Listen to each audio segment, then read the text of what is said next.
day to you all my beloved viewers, and welcome to today's video on Waiting to Roar.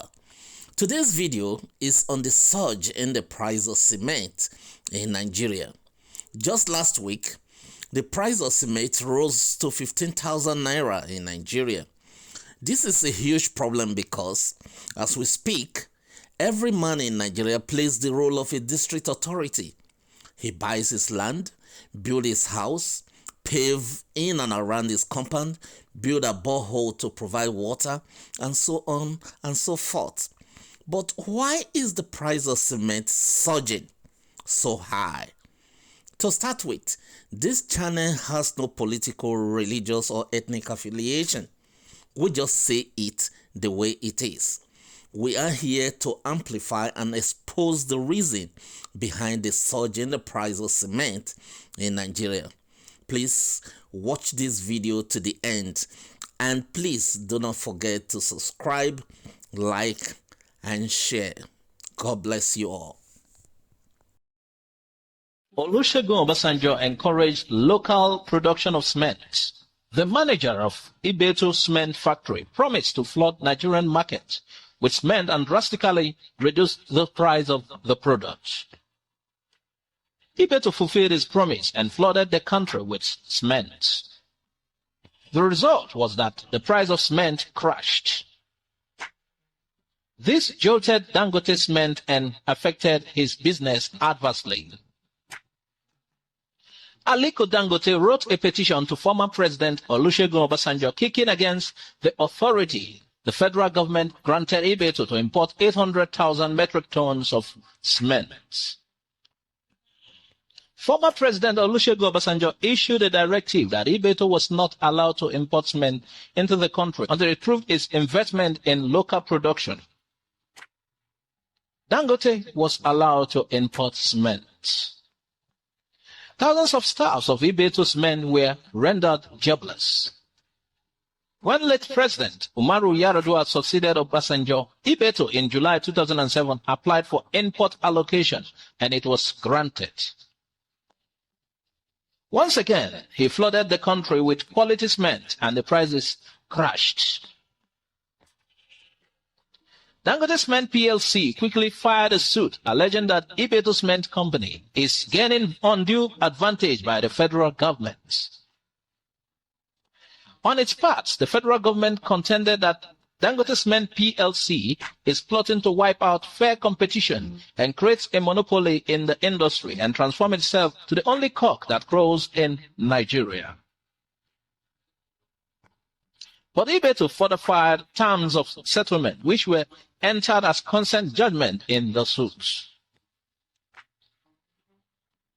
In line with the consent judgment, it will continue to import 1.5 million metric tons of cement per annum for the period between 1st October 2007 and 30th of September 2019. This was in line with the federal government guarantee conveyed in a letter by the Ministry of Trade and Industry, dated 5th June 2002.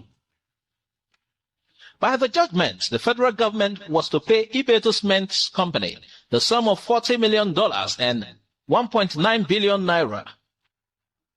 The amount is the verified claims by the Interministerial Committee of the federal government for losses suffered by Ibeto from the unjustified closure of its bagging plant between December 2005 and when it resumed operation in October 2007.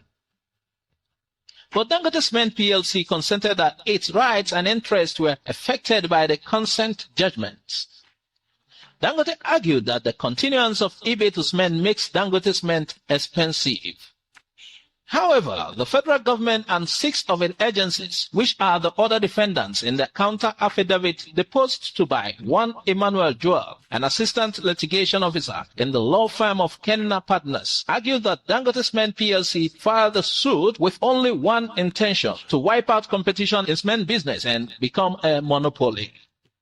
The federal government also contended that Dangote Cement has no locus in filing the suit as the matter didn't concern them.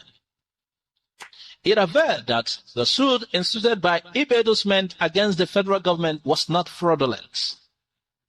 Furthermore, It argued that Dangote Cement was not a nominee or agent of government agencies, which are defendants in the suit, and is not acting on their behalf. It argued that Dangote Cement PLC is not an agency of federal government with the statutory mandate of administering, managing, or enforcing tax compliance, therefore lacking the local standing to commence or maintain the legal action and seek the reliefs in the case. Ibeto took cement to another level. It signed a contract agreement of $368 million with a China company, Zhejiang Sinoma Engineering Design and Research Institute Company Limited, to produce 6,000 metric tons of cement in Enugu State, southeast Nigeria.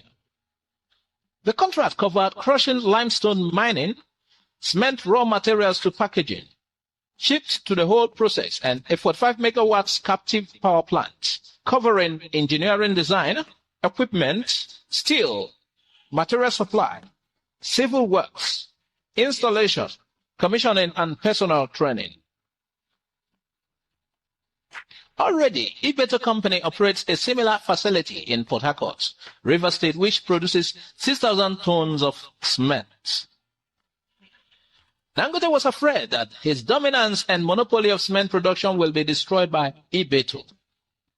Ibeto is a billionaire and one of the wealthiest men in Africa. As of 2013, he was estimated to be worth about $3.7 billion by Ventures Africa. His Petrochemical Industries Limited, which manufactures oil lubricants and other various petroleum products, both for local and international trade, has the largest liquid storage facility for petroleum products in Nigeria, with a large capacity to store over 60,000 metric tons, and is located at Apapa Wharf and the Ibru Jetty complex in Lagos, Nigeria. President Buhari came into power. Ibeto Company applied for foreign exchange from the CBN but was denied. Dangote applied and was granted. He has continued to enjoy all manner of waiver. Like Dangote did during the Obasanjo regime, he was said to have approached his Fulani brother. Buhari banned Ibeto Cement. Following the closure of Ibeto Cement by Buhari, the prices of cement jumped from 1,500 naira to 2,500 naira, and Dangote is smiling to the bank. Ibeto's account is frozen. Dr. Cletus Ibeto has been arrested several times, questioned by security agencies, harassed, humiliated, and intimidated.